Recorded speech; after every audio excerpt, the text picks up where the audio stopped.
So starting off, normal distribution. Of course, you have the breakdown of the curve. You have the mean smack dab in the middle, and then you have the split of your standard deviations, okay? The one thing that you guys definitely need to be aware of is that you have this formula, z equals x minus the mean over the standard deviation that is used whenever you are looking for the mean or the standard deviation of a respective problem. Yes. This, yes, thank you. I'm about to say, listen, I don't know. And so, like, let's say that you're told that an x value is 155 and the mean is 140, and you're asked to find the standard deviation. Well, you need to know what your z-score is. So more than likely, you're told that the probability of being 155 is 25%. Well, you can use that and find your associated z-score. Thank you. Your associated z-score by doing second bars, inverse norm, and then plugging in the area and finding out the respective z-score with a mean of 0 and a standard deviation of 1. So that'll be 0.25. And then, of course, I would tell my calculator the right tail because it's shaded to the right. And then that would be what z would equal. And so I would use that value as many decimal places as possible to find the standard deviation. Now that I have the z-score that's associated with that particular x value and that particular probability. Wait, hold on. So when you were looking for the z-score, you did inverse norm and then what? Inverse norm, and then I plugged in the area underneath the curve that was shaded, kept the mean at 0, so the standard deviation at 1 because it's a standardized normal distribution. And then, of course, for me, my calculator, I just told it the right tail because that's what was shaded. If we don't have that option, do we just like, is it like to the left or like to the If you do not have that option, it's automatically the area to the left. So you would have to use 0.75, and then, but then you'll get the exact same z-score. But you just have to remember it's always the area to the left. So if you don't have the tail feature, it's always the area to the left. Okay. That's one thing both sides need to know. Okay. And I am almost 100% certain this will be on the test. One last time. Can you explain the whole, like, when we take the right or left that part? Mhm. Because I have to. So do you have the tail option? So if you do not have the tail option, then you automatically will have to do the area that's to the left of whatever x value you're given. So because it automatically defaults to provide the probability that's to the left, so you would have to actually type in 0.75 in your area for inverse norm. So, but if it's like, let's say that 0.20, 0.25 was on the right, was on the left of that. Then you would just do 0.25. Wait, so for this type of question, you were given the area you're trying to find. You're trying to find your standard deviation. Okay. So you were given your area, you were given an x value, and you were given your mean. So the thing I was trying to emphasize was that part of finding your z-score, so that way you can find your mean. Okay, so that gives you your z-score. And that's what goes in for that. Yes. Okay. That's also what you would do if you say you were giving 2 x values with 2 respective probabilities, and you had to find the mean and standard deviation. You would do the exact same thing, and now you have a system. You have one for one x value, and then another one for another x value, and you have a system. They give us like 2 values, like 2 probabilities for like the same curve. And they asked us to find out like a value, like either like the mean or like the standard deviation. We do like a system of equation, right? Correct.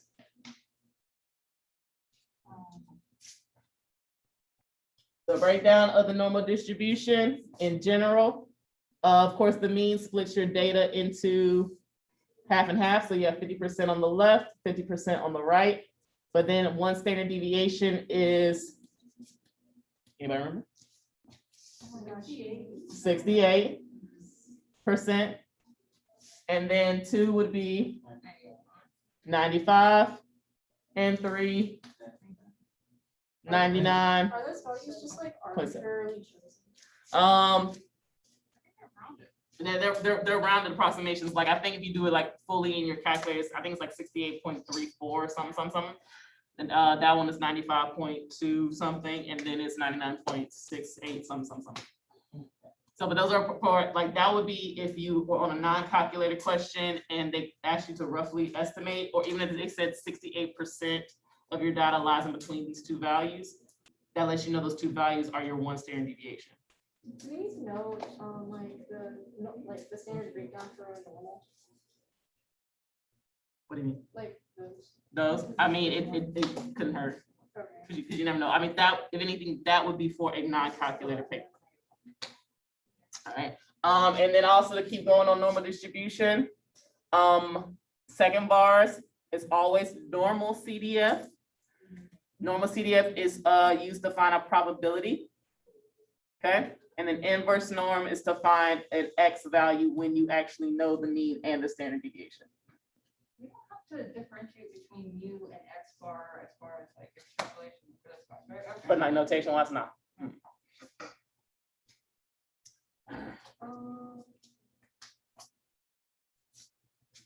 All of the, Correct. If you go to stat, go over to calc, and then go to option 4, that's where you'll find not only your linear regression equation, but your your correlation coefficient. But remember, when you sit for your exam, the calculator is reset, which means that if you try to go and get your correlation coefficient, it's going to be gone.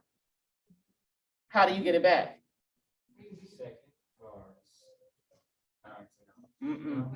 So what do I mean? Okay, so let me just type in, I'm just making up some data real quick, right? I want to find the correlation coefficient of this stuff, right?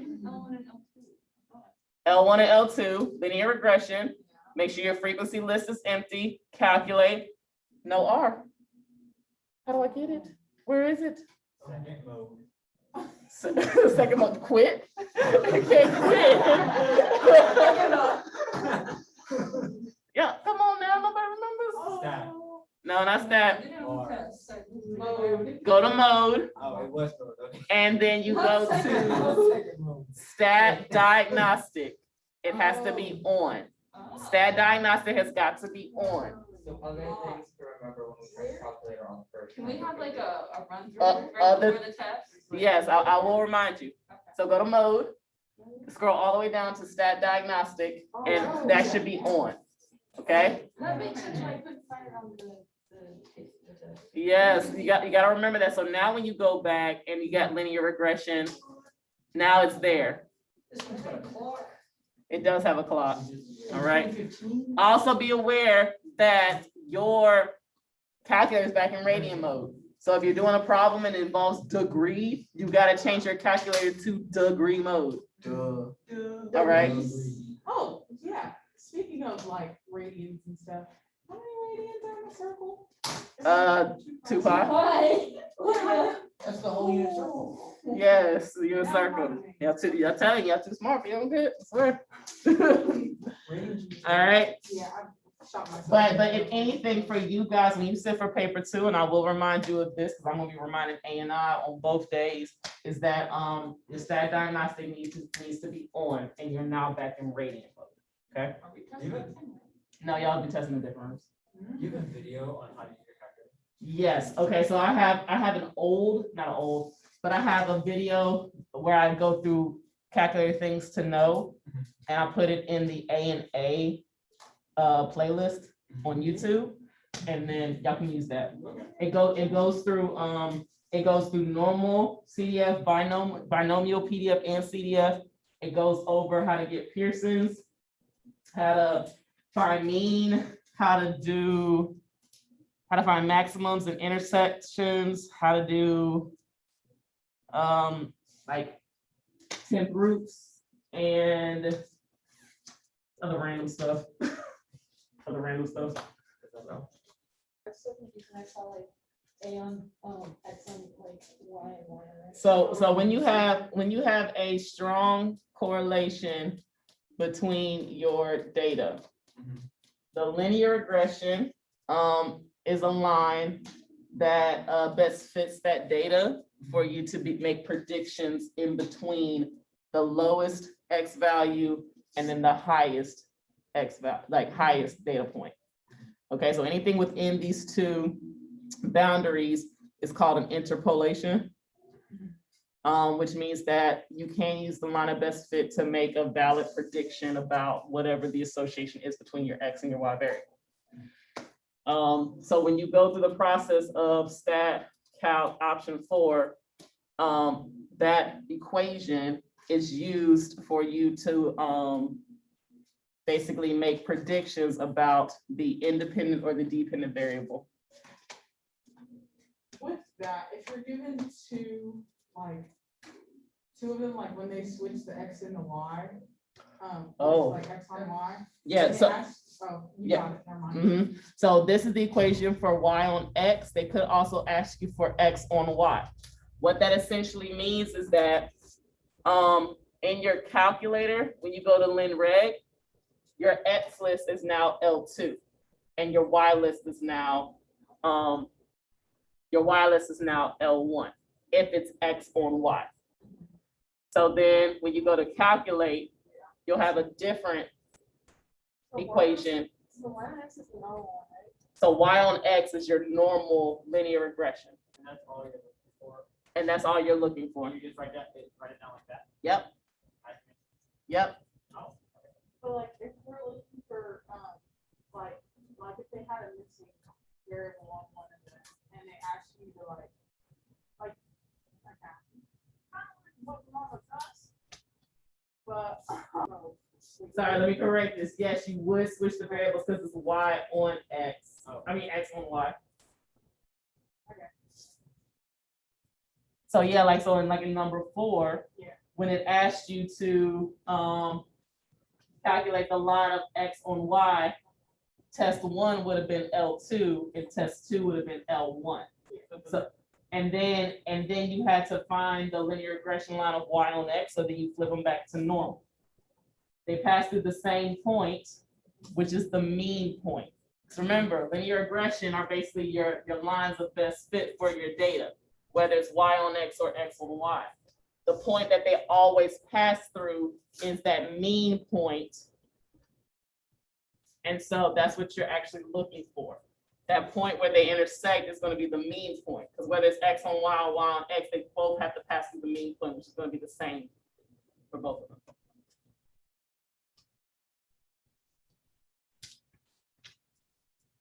like one thing where it's like, you don't have one of the numbers for X, but they got a 29 on. Oh, but they got 29 on the first test. So then you would use either equation and you'll plug 29 in for test 1, which would be your X variable. And then you will essentially be looking for your Y's.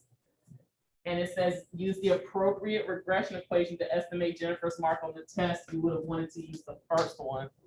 over the second one, plug in for X and just solve for Y. Yeah. Oh. All right, with bearings. Bearings, remember, they always come from a north direction heading clockwise. So if it says that your boat is traveling on a bearing of 50 degrees or 050, because it's always used with 3 digits, that means that from the north direction heading clockwise, that represents 50 degrees. Then let's say it decides to change course after 70 meters and travels on a bearing of 135 degrees. You redraw that north direction, and now you're heading on a bearing of 135 degrees. Wait, before you got the, where'd you get 135 from? I just made it up. These are all made up. Like all these numbers are made up, but like I'm saying, like this is the problem, right? So a boat is traveling on a bearing of 050 degrees for 70 meters. Mhm. After 70 meters, they change course, and now they're traveling on a bearing of 135 degrees for 80 meters. Okay. Well, when you change course, you have to basically reset the bearing. So again, from the north direction heading clockwise, you have 135 degrees. So the question may ask, okay, well, how far is the boat from its original starting position? Oh, that's how you answer those questions. Yes. And the thing is that essentially you have the two sides of your triangle, but you don't have any angles inside yet. So if you remember, north and south run perpendicular to each other. And so they form a straight line. So how many degrees is this? Ooh, 45. It'd be 45 because 180 minus 135. And then you need to remember that parallel lines, like two north directions, cut by a transversal form, Oh, Corresponding. not corresponding, but alternate interior. So this angle up here is 50 degrees as well. So now you have a total of 95 degrees and you're able to use the law of cosines to find the distance from where it was from the starting point. Which is, that was close. That I needed that. Yeah, that was a lot of. Good job. Thank you. Good job. So Now, let's see. now if it asked you if they had head straight to that point, the point where they are now, like what's the bearing that they should have gone from the start? Well, you already know that this represents 50 degrees. You essentially need to find out what this angle is and then add it to 50 to figure out the bearing. What was the question? So once you figure out what this distance is, it may ask what would have been the bearing or the heading the boat should have gone to end up at that final destination. Straight. Solve for the 130. So you have to solve for the blue angle and then add it to 50 to figure out the bearing. Because again, bearings come from a north direction. So it's basically asking you if I started here and just headed straight there, what is the bearing that you would have had to travel on? So you need to figure out the sum of both of those things. Could you also explain, you remember those questions that it was like find an arbitrary triangle or like find Yeah, other. I know what you're talking about. Area. Yeah. I know what you're talking about. It's just the word arbitrary. Yeah. It gave me a little bit of PTSD. Yeah. You're talking about sign rule in the ambiguous case? Yeah, that. All right, so this is law of cosines to find that black segment there. Law of sines, you had to worry about the ambiguous case. Remember that, I changed that color, that you can have a triangle when you have side, angle. The angle is acute. The side opposite of the acute angle is smaller than the other side that's given to you. I'm gonna say this is 13, right? This is one of your triangles. But then there's another, there could potentially be another triangle where this angle is still 32 degrees, this segment length is still 13, and this segment is still 7. Now there's two different possible triangles that you could have. Okay. One where this angle is an obtuse angle, and one where this angle is an acute angle. So let's say you ever had a problem where they gave you a triangle like this and they said, and theta is obtuse. Well, the calculator is going to find the acute one only. You have to subtract the acute angle from 180 to get the obtuse angle. So let's do this. Let's solve this one out real quick. Subtract the first one from 180. Correct. So like if I wanted to find theta right now, I would use sine rule, right? That's 7 over sine 32 equals 13 over the sine of theta. First off, what mode does my calculator need to be in? Degree, which I don't think I'm in. And since I'm looking for an angle, I always use the what? The inverse. So that's going to be 13 sine 32 over 7.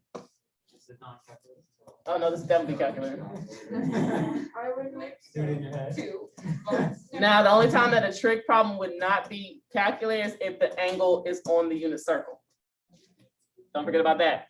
So as you can see, theta is 79.8 degrees. That is your acute angle.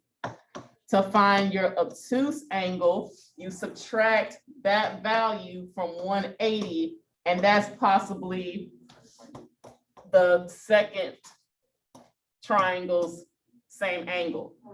So that would be 100 degrees if you round to 3 significant figures. You'll know that you'll have two triangles if the sum of these two angles, 132, is less than 180, which it is.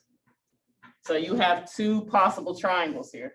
So you should draw the bottom one first. And you're good. Okay. Yeah, you'll always be the bottom one first with the acute angle, and then you'll see if you have the obtuse one. That's when we do law of sine. Law of sines and a side angle situation. You know two sides and a non-included angle, and the side across from the acute angle is less than the other. Whose shoulders told us this was the donkey? It is the donkey. Oh, wait. Yes. Oh, I did so much work for them. I made like 4 different circles and tried to do like. Terrible. So in Maclaurin series, you want to find the derivative of your function up to whatever term you're going to, whether it's the x squared term or the x third term or whatever.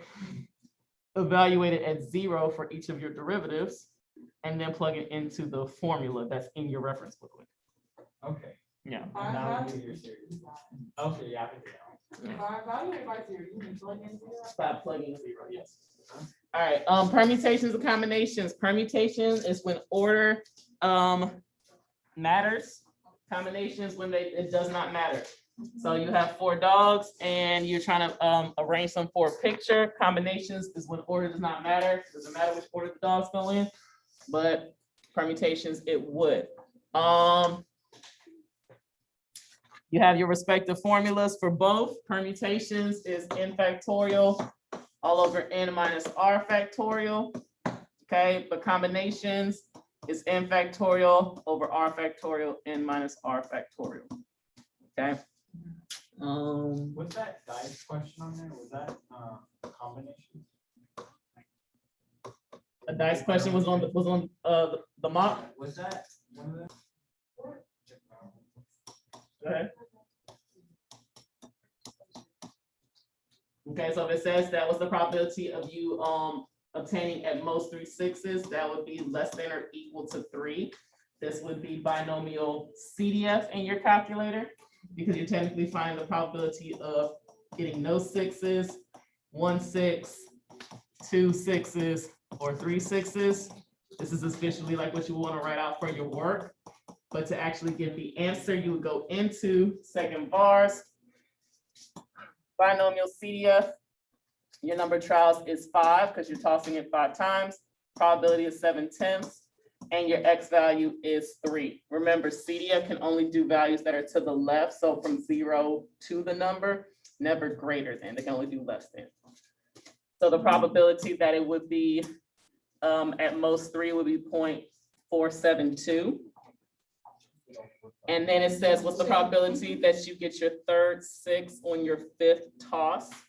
Okay, so if you think about it, your first 4 tosses, you can get, you have to get 2 6s out of these 4 tosses. Does order matter here? No, it doesn't, as long as you get 2 of your 6s out of your the first 4 tosses. So that would be 4 choose 2. We can get a 6 2 times, which means we would get some other number 2 other times. But that last 6 has got to be on the 5th toss. So then that's just going to be automatically.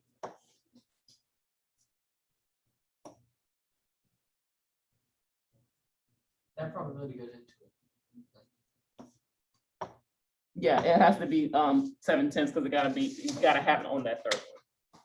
So then you would figure out what that is and then multiply it by the 7/10. That's how you did number 3 from your mock that I haven't gotten to grading yet.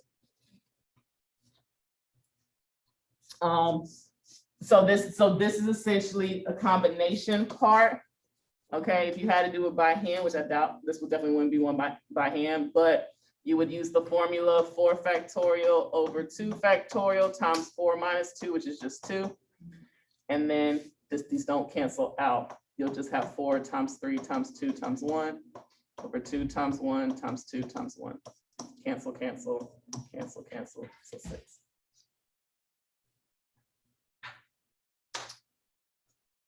Y'all said something about what else? Matrix. Yeah, it'll be a little more specific. Um, Because technically we didn't do matrices. So We did like row reduction. Oh. row reduction is fine. I think it's just a matter of figuring out. But the end when you find.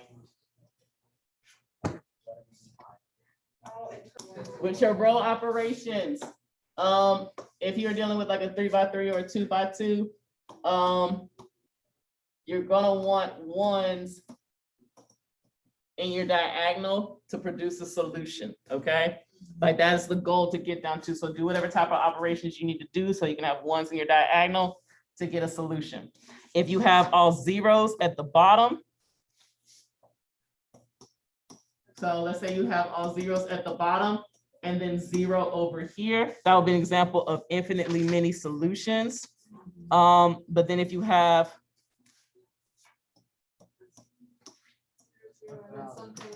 and something else, some other type of number, that would be no solution.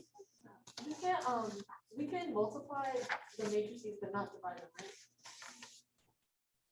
No, you can do any type of operation, multiplication, addition, or subtraction. Multiplication, addition, division, or subtraction. Square it? You can't square. Dang. Operate like your basic operations. Oh, they said I always was going like. like you said you could square it, and I was like, what? So like 3 row 1 minus. One of the three for second. Yeah, I can get the first row. Right. The second and third So row. you do like, But go ahead. so if you did On a good day. row, okay, so 3 row 1 minus row 2 equals row 3. Or replace It'll row 3 replace whatever respective row you wanted to replace. any row. Even if Here, it's not let's take a look at an example because it's been a while since we've done one. So let's take a look at this one. You got 2x minus y plus z equals 5. X plus y minus z equals 2, and then 3x minus 3y plus 3z is equal to 8. Okay. What's something that we can do? All right, so Potentially. I would try to like reduce, I would probably try to reduce the 3x to a 0 somehow, and then like get the x to 0 too, so then you could find like 3y and then a 0. one thing I would try to do is to try to make, if you can, try to get your ones before you get your zeros. Well, R1 minus R2 to get the one at the top. Remember, you can also switch them as well. Oh, yeah. Oh, so can you do like, row, negative row 2, row 1 equals, or replace row. Well, no, Multiply that 2 by 3. And then add it to row, nope. How would I change this 2 into a 1? Subtract R1 Yeah, subtract our 2 now. Subtract R2 and R1. Mhm. So R2 minus R1.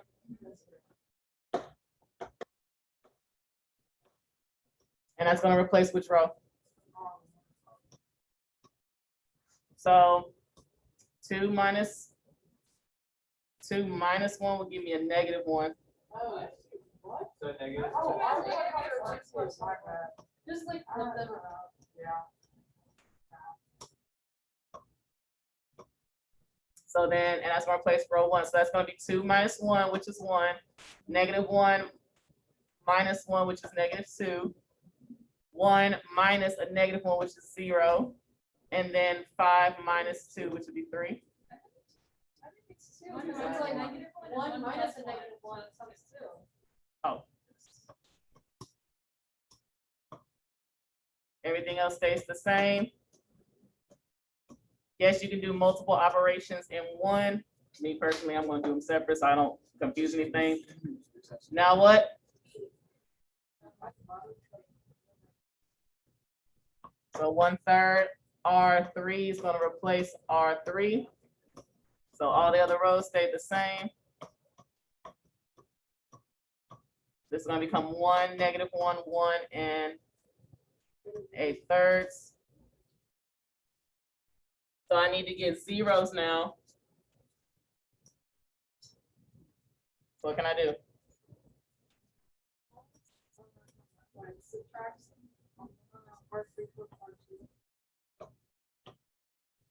R3 from R2.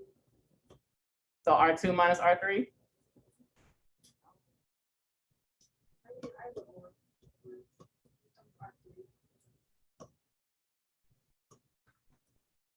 So 1 minus 1 is 0. 1 minus a -1 is 2. -1 minus 1 is a -2. And then 2 minus 8/3 is going to be a -2. 2/3.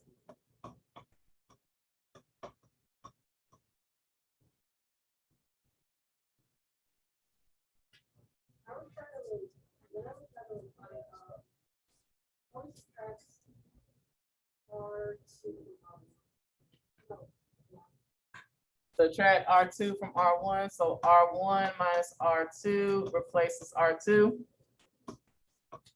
So by that 1 minus 1 would be 0. -2 minus 1 would be -3. This will be +3. And it's be, huh?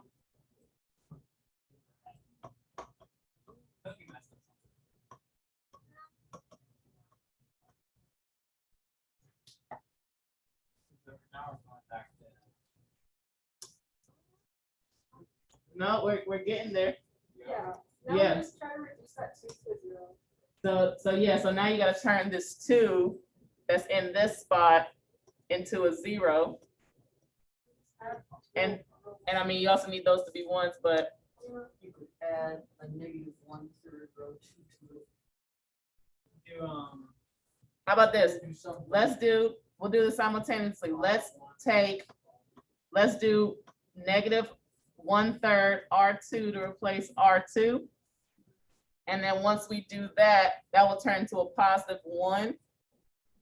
Then we'll nope, not subtract, it's gonna turn back to a 0. Maybe we won't be able to do this at the same time.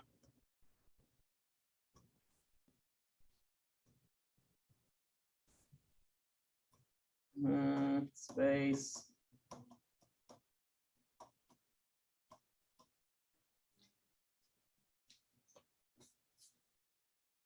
Oh, multiply it by 2 and then subtract. So we can multiply row 2 by 2 and then subtract row 3 and replace row 3. So then when we multiply this by 2, this turns into 2, subtract, that becomes 0. If I multiply this by 2, that becomes -2, and subtract, that becomes 0. And then when I multiply this by 2 and subtract, that becomes 0. So that means there's infinitely many solutions on the bottom row. But don't forget about the fact that we had the parametric equations. Oh, I need the rest. Hold on, sorry. what does that mean? That means we're talking about a general solution for your variables z, y, and x. And so that means that because it's infinite many solutions, you're gonna have expressions to represent those solutions, okay? So when this happens, you'll pick some arbitrary variable, usually it is t, to represent your variable. And then you use the other rows, which were 0, 1, -1, and -1/3. And you'll plug in t for z. So this essentially, the second line is y minus z equals a -1/3. So you'll have y minus t equals -1/3. So when you solve for y, you have t minus 1/3, and then this is your y value. Plug that in. So you only set a parameter for like one of the original one of the original variables and then use that to plug in to solve for the other ones. You will always. Then you solve for T. Uh-huh. And so now you'll have this. And so we can plug in t minus 1/3 for y and t for z, and then continue to solve for Have you ever seen a 2 by 2 on a test? You solve for X. x. Solve for x, yeah. They'll always tell you to do non-augmented matrices if they wanted to, wouldn't they? I believe so, yes. Have you ever seen a 2 by 2 matrix on a test? On a test, an old HL test, yeah, but What? this is the new stuff, so who knows what we're gonna get. So Would we, if we saw augmented matrices, who even knows, to be honest? would, even if they tell us to like find no solutions, would we always have to find z equal t? So we can have the x, the y, and the z? Sometimes it may end up being an actual solution. Like if you end up getting a 1 right here, then z is gonna equal whatever this value is, and then you'll continue to plug back in. Where would you put T in that? In that case, you wouldn't have a t, because you only have one solution. This represents all the infinitely many solutions you can have. That makes a lot more sense, why they say one solution and stuff. All right, with vectors, reviewing vectors real quick. You had some few key words. You had magnitude, which meant what? The size. Because, yeah. It represented the size. It represented the length. It also represented, it represented the distance, et cetera, okay? And how did you find the magnitude of a vector? So you just said squared plus c. Technically, it was u1 squared plus u2 squared, and then plus u3 squared, depending on if it was a 2-dimensional or 3-dimensional vector involved, okay? You use no, you do not use the position vector. When you're given a vector equation, which is a plus t times b, a represents your position vector. That just tells you where you start, but b is your direction vector. So we use the direction. So you always use the direction vector to do any type of angles between two vectors, length, magnitude, anything like that involves your direction vector. To find a vector itself from 2 points, right? Between 2 points, you would do, you would technically do b minus a. I don't even know why I'm writing this out, but I don't know why I put p either. But you basically do, you take the values of your second point and subtract them from your first point to find PB, vector P. The magnitude, you put those values. I mean, BP, Jesus. Say it again? And then to find the magnitude, you put that back into the magnitude formula.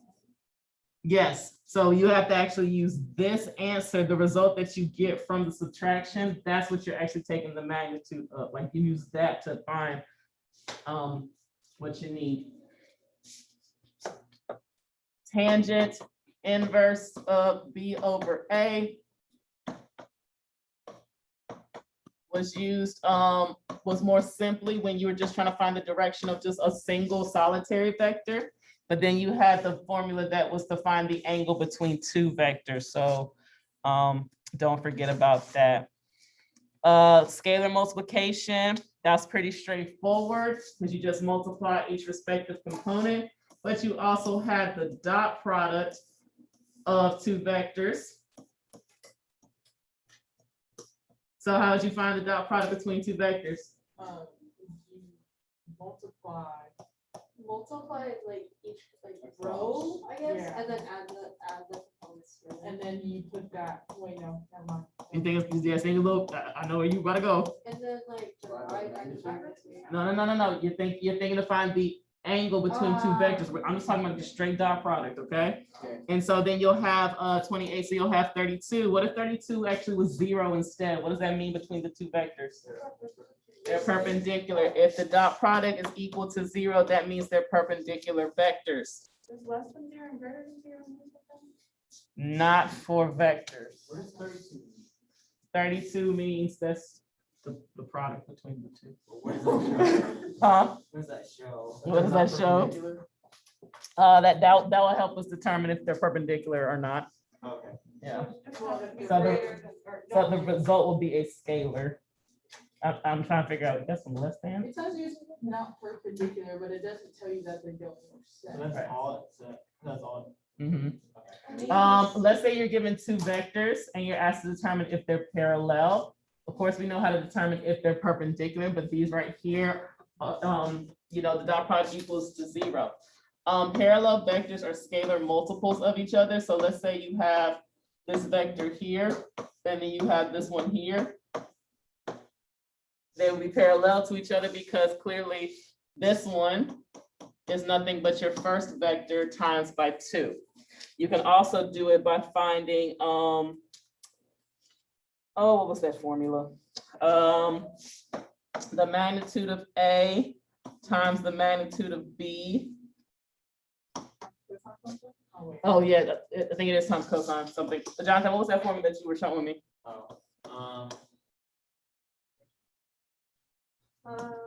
All right, so my mistake, if the magnitudes, the product of their magnitudes is equal to their dot product, then they're parallel. And they're parallel to each other. Okay? Wouldn't it be a legitimate approach to just do 4 divided by 2 equals 2? 6 divided by I mean, I also feel like you can show that you have a vector and there's a scalar times that vector. Yes, if you can show that. Okay. Let's see, we talked about angle between two vectors. There is, then there's cross product. That is in your formula booklet. Cross product is in your formula booklet and just essentially relating every element in your vector to the formula. So then that way you can do cross products, okay? What about the random vector ones where you have to find the area of like the lateral? Okay, so if that is given to you, like if you're given two vectors or a series of vectors and they somehow form a quadrilateral, then your goal is to essentially find the area of each triangle and then add them together. And considering that one vector's magnitude represents its length, the other vector's magnitude is the length, you can find the angle between the two, and now you have 1/2 AB sine C. Okay, so if you have two vectors, if you find their lengths and the angle in between them, you can use 1/2 AB sine C to find the area of that respective half, and you do the same thing with the other. More than likely, probably a triangle over a parallelogram. Question, what is the area of parallelogram formula that was there? The magnitude of the vector product of two adjacent